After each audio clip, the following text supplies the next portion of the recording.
নমস্কার সবাইকে সুন্দরবন ডায়েরির আরও একটি নতুন পর্বে অনেক অনেক স্বাগত জানাই। আর এখন একটা ঘন জঙ্গলের মধ্যে দাঁড়িয়ে আজকে পর্বটা শুরু করছি। তো আপনারা ভয় পাবেন না, এটা আমাদের লোকালয়ের পার, চারিদিকে এরকম ঘন জঙ্গল, গাছগাছালিতে ভর্তি। আর চরটাও অনেকটা চওড়া। এখন কাছেই খেওলা জাল আছে, খেওলা জাল নিয়ে যাচ্ছি নদীতে জাল ফেলতে। তো যেহেতু চরটা চওড়া, তো অনেকটা চর ঠেলে তারপরে একেবারে নদীর জলের কাছে পৌঁছতে হবে। তো সেই মতো বেরিয়েছি, এখন জাল ফেলবো, দেখা যাক কি মাছ পাই। তো আপনারা সম্পূর্ণ পর্বটার সাথে থাকুন, আশা রাখছি ভালো লাগবে। আর এখনও যারা আমাদের চ্যানেলটি সাবস্ক্রাইব করেননি, প্লিজ চ্যানেলটি সাবস্ক্রাইব করে সবাই পাশে থাকবেন। তো সাথে থাকুন। আর এই জাল ফেলার পাশাপাশি আরও একটি প্ল্যান আছে, এই যে ব্যাগ ভর্তি জাল, এটাও কিন্তু একটা জাল, এটা হচ্ছে হাওয়াই জাল। এই হাওয়াই জালে মাছ ধরার পদ্ধতি তো আপনাদেরকে অনেকবার দেখিয়েছি, খালে বা নদীতেও দেখিয়েছি। নদীতেও হাওয়াই জাল পেতে কীভাবে মাছ ধরতে হয় সেটাও আপনাদেরকে দেখিয়েছি। তো এখন সেই হাওয়াই জাল নিয়ে নদীর চরে, নদীতে এখান থেকে একটা ঝোড়া আছে, সেখান থেকে মানে ফাঁকা সেই জায়গাটা, সেখানটায় জালটা পেতে দেবো। এখন তো ভাটা, এখন এইখানে কোনো জল নেই, কিন্তু রাত্রিবেলাতে জল উঠবে, জোয়ারের জল, তখন তো চারিদিকে ছোট বড় সব রকম মাছ কাঁকড়া ভাসতে থাকে। এখন যখন আবার জল সরে যাবে, জোয়ার উঠে আমার জালে তখন মাছ বেঁধে থাকার সম্ভাবনা থাকে। তবে এই জালটা ঘন জাল না, এখানে পাততে গেলে ঘন জাল হলে ভালো হতো। বড়, এতে অন্তত বড় বড় সাইজে পার্শে মাছ বাঁধতে গেলেও বড় দরকার, ছোট হলে ছোট মাছ হলে বাঁধবে না। তবে মন বোঝে না, দেখি আজকে পেতে দিয়ে কদিন ধরেই ভাবছি যে একটু প্ল্যান আছে ছোট জাল নিয়ে আসবো, মানে ছোট ফাঁসের জাল। তুমি একটু ছোট জালে ফাঁস নিয়ে আসবে করছো, তা নিয়ে আসো না। আমার কিন্তু পথপ্রদর্শক আমাকে পথ দেখিয়ে নিয়ে যাচ্ছে, সামনে দেখলেই বুঝতে পারবেন পায়ের খোঁজটা কার। পায়ের খোঁজ ফেলে আগেই সামনে চলে গেছে, আমি এখন পিছু পিছু যাচ্ছি।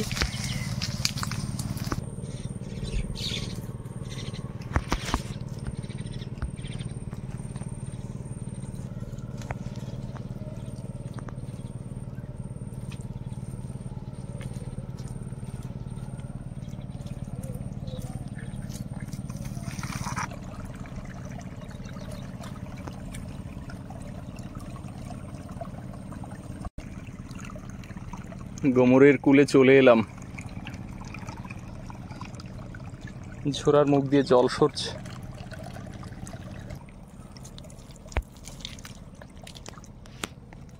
এখানে এটা রাখি, রেখে এখন জাল ফেলি, দেখি এইখানে জল সরছে এই মুখে।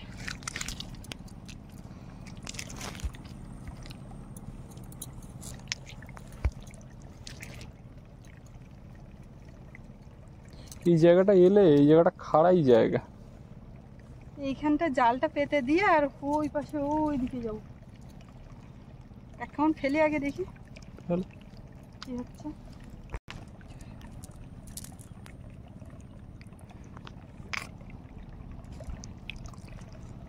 এখান থেকে সব আগে পুরানো ঘর বাড়ির সব জিনিসপত্র, কাঠ কুটো ইট সব পাওয়া যায়, দেখা যায়। তো একদম কুল ধরে মারো, কোথায় কি আবার খাঁচা টাচা যদি দেওয়া থাকে, জাল বেঁধে গেলে কিন্তু তোলা যাবে না।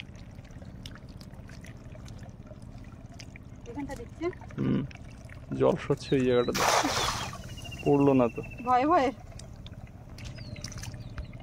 ভয়ে ভয়ে কেমন ফেললাম। তো দেখো মাছ ওইদিকে ছুটছে কেন, ওই দেখো ওই দেখো মাছ একটা দেখতে পেয়েছি। কেমনটা তো ঠিক মতো পড়লোই না। তো এই আমুদি, কুচো চিংড়ি দেখো, এই দেখো কুচো চিংড়ি। এ তো ইয়ে জালের কাজ না, সব ছোট্ট করে বেরিয়ে। কোনো জালের কাজ না, অত কুচো হলে হয়। নেট নেট এই একটা বড় চিংড়ি, এগুলো তো জালে ওঠার মতো, একদম নদী থেকে উঠে এলো। আমার কেমনটা তাহলে ঠিক মতো পড়লে পড়তো বোধহয়। আমি তো ভয়ে ভয়ে মারছি যে যদি বাঁধে, যদি বাঁধে। আবার একটু সাহস নিয়ে আরেকটা কেমন ফেলি। হ্যালো, কি হলো? চিংড়ি জালে আছে। জল এখন সামনের থেকে পেছনের দিকে যাচ্ছে। কোনটায় মারি? ওই একটা কোবলা, যাও ওই কোবলায় মারো।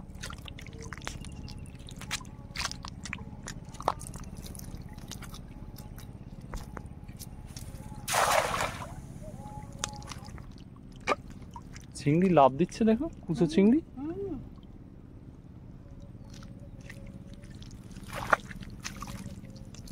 পড়েছে, হবে বুঝলে, হবে। হোক। ওই চটাং চটাং একটা করছিল। এই কি কাঁকড়া এটা? নদীর কাঁকড়া, ছোট নদীর কাঁকড়া। যা ছেড়ে দাও, ছেড়ে দাও। আবার পরে পড়বি যখন থোপা ফেলতে আসবো। কি চিংড়ি সাইজ, কি জানি। এই একটা চিংড়ি। হ্যাঁ, তো তুমি রাখছো কোথায়? ওই জালগুলো বের করে রাখো। নদীর জল কতটা নিচে, আর এই জল ভরা জোয়ারের সময় আমাদের ওই বাঁধের গোড়ায় উঠে যায়।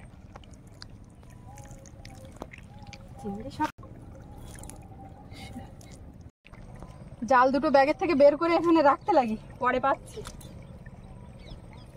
এখন এই একটা দড়ি নিয়ে এসছি, বারবার ব্যাগ সঙ্গে নিয়ে যাওয়ার সমস্যা। এবার যেটা করব, এই হচ্ছে মাছুড়ে। নদীতে যারা জাল ফেলতে আসে সবারই কোমরে এই ব্যাগ একটা দড়ি দিয়ে বাঁধা থাকে। এইবারে কারুর বলতে হবে না ব্যাগটা একটু নিয়ে আসো, ওই সে ব্যাগ, মাছ কোথায়, ব্যাগ কোথায়। কেমনটা মেরে আর তুলে আর ব্যাগ বাঁধছিলাম, এই যে পড়েছে এবারে।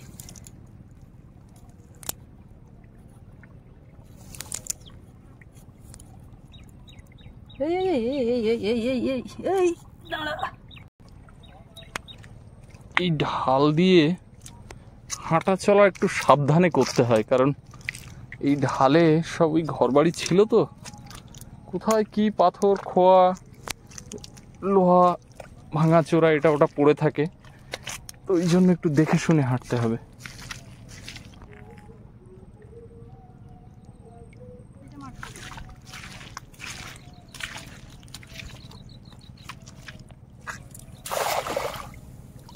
জালের মধ্যে কি একটা নড়ে উঠলো জানো? কোথায়? হ্যাঁ, একটা গোলা মতো ইয়ে করে। এটা মাটির তলা পড়বে নাকি? কোথায় মাটি? চিংড়ি মাছ ওই বেরিয়ে যাচ্ছে। বেরিয়ে তো যাচ্ছে।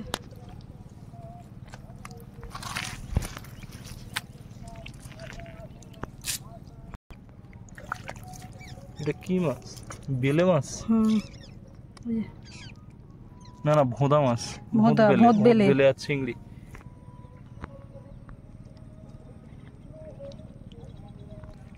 মনে হচ্ছে আমরা নীল আকাশের নিচে জাল ফেলতে এসেছি। এই জায়গাটা ভরসা করছিলাম না, কিন্তু এখনো পর্যন্ত বাঁধেনি। যদি বাঁধে তখন বাঁধলে নামবো। জাল ছেড়ে দিয়ে চলে যাবো। হ্যাঁ, তুমি দাঁড়িয়ে থাকলে আমি নামবো। অত সোজা না, নামা বললে নামা। এই তো একটুখানি দূরে। এই ভাটার সময় নদীতে ভয় বেশি থাকে। শীতকালের দিকে সেই কুমির চরে শুয়ে থাকে, রোদ পোহায়। রোদ পোহায়।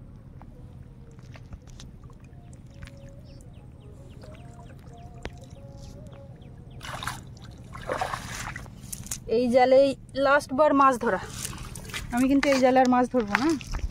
জালটা তো করতে দেওয়া তো সে দিচ্ছে না, তো কি করব? ওই জন্যই বললাম।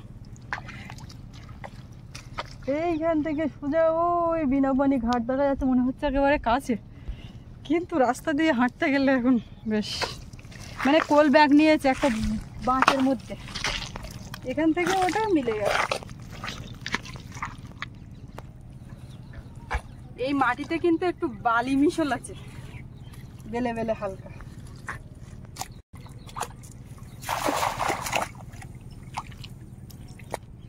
সন্ধ্যেবেলা করেও সব জাল ফেলছে। ওই তো দেখা যাচ্ছে ও মাথায় জাল ফেলছে। সন্ধ্যেবেলা ওপারটা তো পুরোটা চর, তো জাল পাওয়ার জন্য একদম উপযুক্ত। এবারে একটা নির্দিষ্ট জায়গা নিয়েছি, তার মানে এইখান থেকে খামন ফেলে ওই দিকে যাব।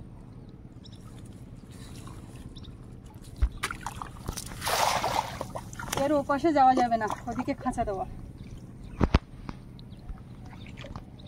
এই যে ভাঙন রোধ করার জন্য এখানে খাঁচা দেওয়া হয়েছে, বাঁশের খাঁচা।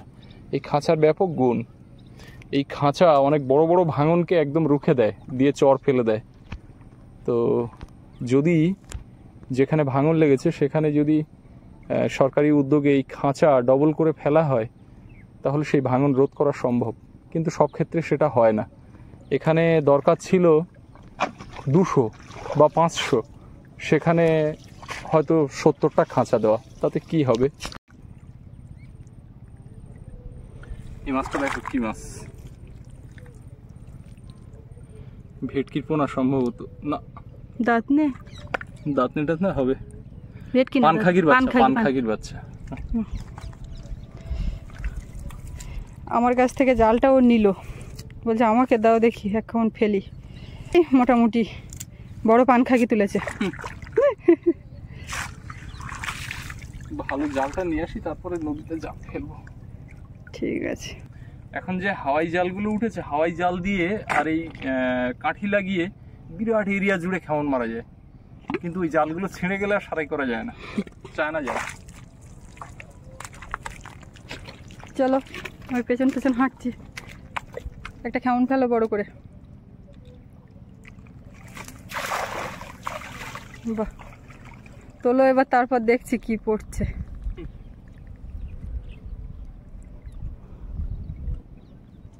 একটা বড় মাছটা জালে ওঠে না? হ্যাঁ তাই তো, ওটা উচিত। দেখো এটা কি উঠেছে, তোমার জাল টাল তোলার স্টাইল আলাদা।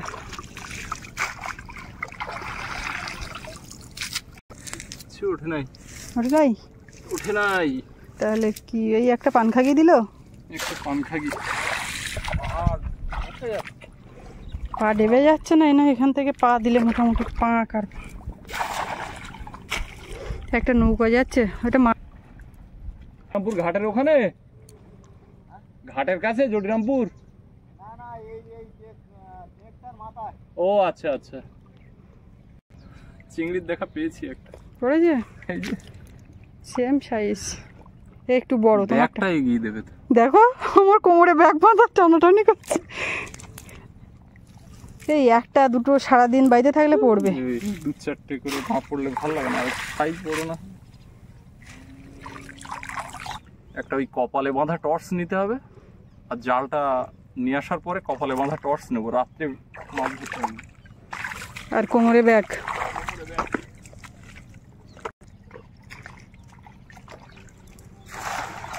দারুণ সাইজ, সব একদম এরকম। তুমি জালটা পেতে দিয়ে চলো। চলো, হাঁটার খরচ উঠবে না গো। চরে হাঁটার খরচ ঠিক কত বাকি? 6-3 চিংড়ি মাছ, 6-3 চিংড়ি মাছ দিলে হাঁটার খরচ উঠে যাবে।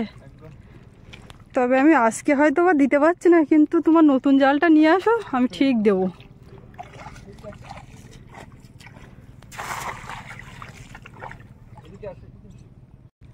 যাচ্ছি আমি ওদিকে, সূর্য অস্ত যাচ্ছে আর তার নিচে একটা জাহাজ, সেটা একটা দারুণ দেখতে লাগছে, ঠিক সোজাসুজি, সেটাই দেখছিলাম।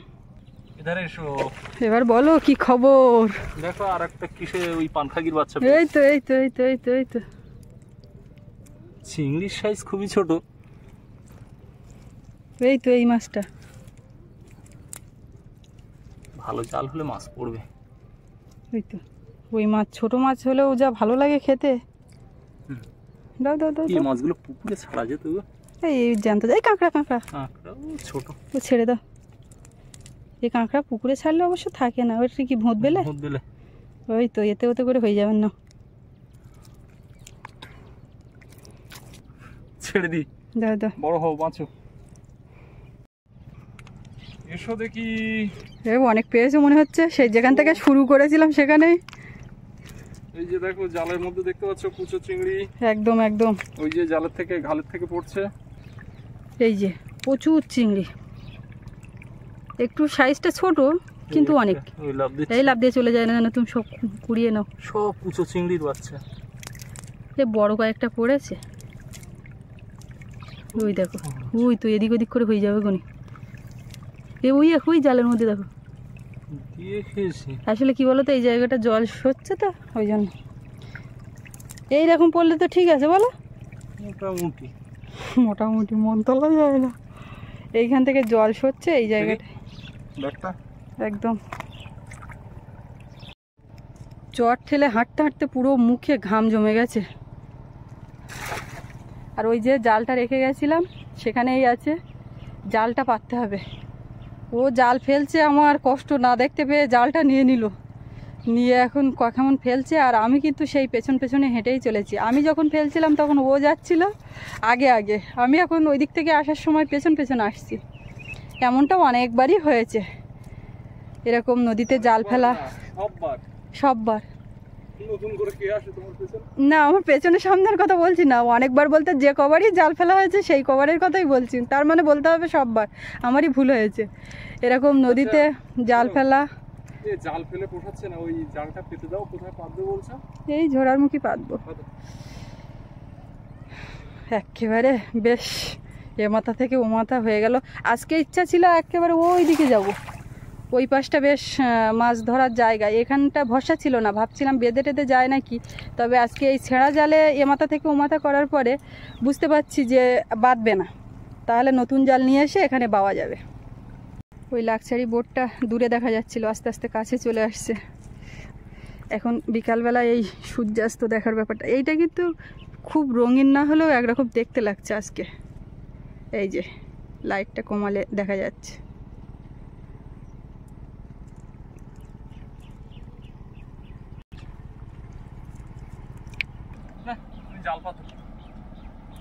আর পড়বে না, চলো এবারে জালটা পেতে দেবো। আমি হ্যান্ড ওভার করলাম জাল, করলেও আমি আর এখন জাল ফেলবো না। মাছ পড়ছে না। তো তুমি কিন্তু বেশি মাছ পেয়েছো। না না, তুমি দেখতে গেলে তুমি পেয়েছো। যা মাছ পেয়েছি আমরা আজকে, যা মাছ পেয়েছি তার মধ্যে তুমি বেশি পেয়েছো। সাদা মাছ আমি পাইনি, আমি ওই ভোরবেলা পেয়েছি। বেশ তাই হোক, কিন্তু কে পেয়েছে আমি ওই বিতর্কে যাব না। জাল ওই যে মৃত্যুন জাল পেতেছে, নৌকা দেখা যাচ্ছে। এখন হাওয়াই জালটা কোথায় পাতবে? চলো আরো সামনে। এখানে পাতবো কিসের জন্য? চলো। উঠতে পারবে না ধরতে হবে? ধরতে গেলে তো তোমাকে উপরে থাকতে হতো। সে আমি উঠে যাব উপরে। তোমার ধরতে হবে না, তুমি শুধু দেখো আমি কেমন চড়াবে উঠে যাই। তা তুমি পারো। একদিন থোপা ফেলতে এসে এইখানটায় বসছিলাম, বেশ বসার একটা জায়গা, চেয়ারের মতো, চেয়ার পাতা যাচ্ছে। চরে হাঁটা যায় নদীর চরে, কিন্তু এই ধানের মধ্যে দিয়ে হাঁটতে গেলে এগুলো পা চিড়ে যায়, চামড়া চিড়ে চিড়ে যায়। এর কানা দিয়ে এত ধার, পুরো ধানের মতো।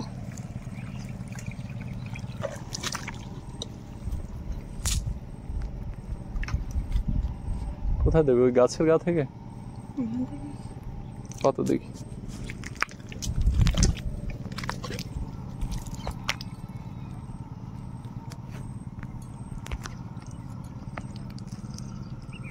দেখা যাচ্ছে এই জালটা শেষবারের মতো দিয়ে যাচ্ছে। হতেও পারে, তার কারণ বড় একটা মাছ বাঁধলো, ছিঁড়ে ঘুরে নিয়ে চলেও গেল, এমন তো হতেও পারে। কিংবা কুমির উঠে ছিঁড়ে জড়িয়ে নিয়ে চলে গেল, হতেও পারে। কিংবা হতে পারে অনেক কিছু। কিংবা কেউ মাছটা আমার আসার আগে সকালবেলা এসে তুলে নিয়ে গেল জাল সঙ্গে, হতেও পারে। হতেও পারে। কোনো কিছুই পৃথিবীতে অসম্ভব নয়। আমরা হয়তো অনেক ক্ষেত্রে ভাবি যে এটা কখনোই সম্ভব না, এটা হতে পারে না, আমার বিশ্বাস, কিন্তু সবই সম্ভব। পা কতটা করে গেড়ে যাচ্ছে, আমি কি করে ধরি? এই যে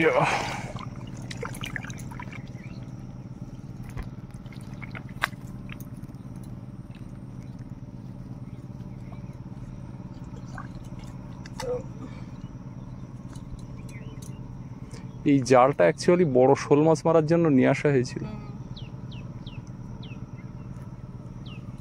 এবার আবার পুঁটি মাছ, ট্যাংরা মাছ মারার জন্য নিয়ে আসতে হবে। ওদিকে যাবো। কোন দিকে যাব? ওরে বাবা, প্রচুর পা। এ তো হাঁটুর উপরে গেড়ে যাচ্ছি পাকে। ওই গাছের গায়ে দাও।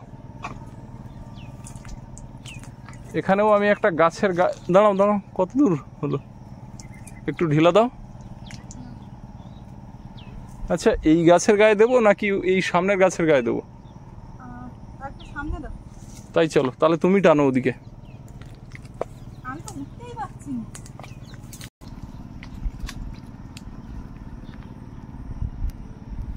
তোমার কিন্তু ওইদিকে আরো সরে যেতে হবে, জাল খুব বড়।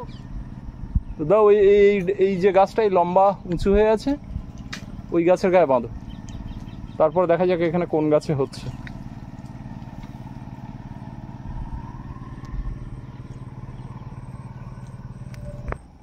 যত সম্ভব উঁচু করে দাও। হ্যাঁ,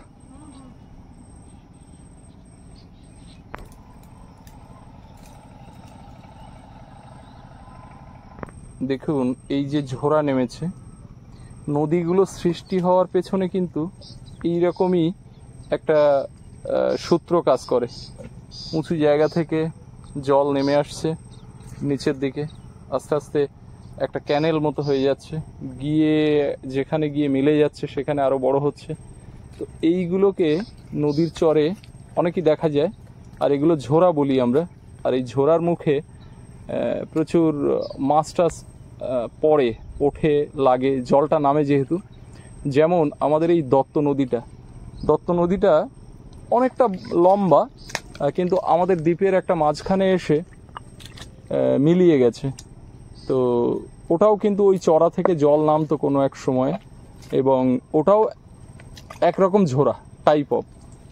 ছোট্ট যে দত্ত নদী আপনারা দেখতেন আমাদের ভিডিওতে, যে দত্ত নদীর মজে যাওয়া অংশে বনভূমি গড়ে উঠেছে, সেটাও আপনাদের দেখিয়েছি।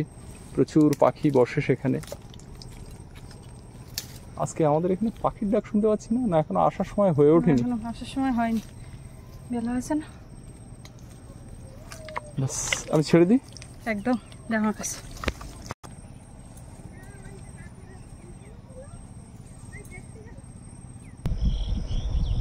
পরন্ত বিকেলের সেই চেনা ছবি। আমরা উঠে আসলাম, আমি একটু আগে উঠলাম, ও এখনো ওঠেনি, উঠছে।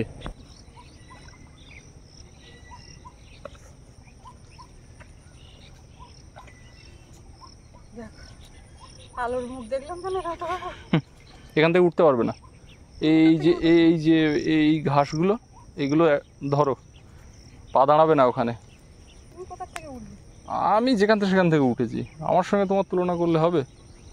আস্তে, তুমি দেখতে থাকো, আমি যদি চপত করে সরে আবার। কিছু করার নেই, আমার যেতে যেতে তোমার চিৎ পটাং। তার মানে যেটা দাঁড়ালো আমি গেলাম।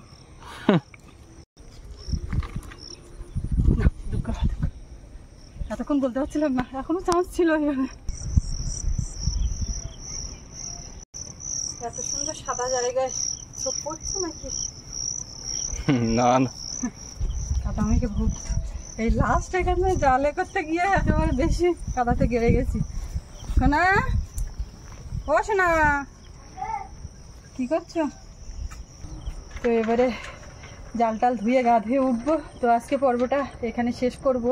আপনাদের কেমন লাগলো কমেন্টে জানাবেন, আর যদি আপনাদের ভালো লাগে তাহলে অবশ্যই লাইক করবেন, শেয়ার করবেন। আর যারা এখনও চ্যানেলটি সাবস্ক্রাইব করেননি, প্লিজ চ্যানেলটি সাবস্ক্রাইব করে সবাই আমাদের পাশে থাকবেন। সকলে ভালো থাকবেন, দেখা হচ্ছে আগামীকাল। আর এতক্ষণ সাথে থাকার জন্য সকলকে অনেক অনেক ধন্যবাদ।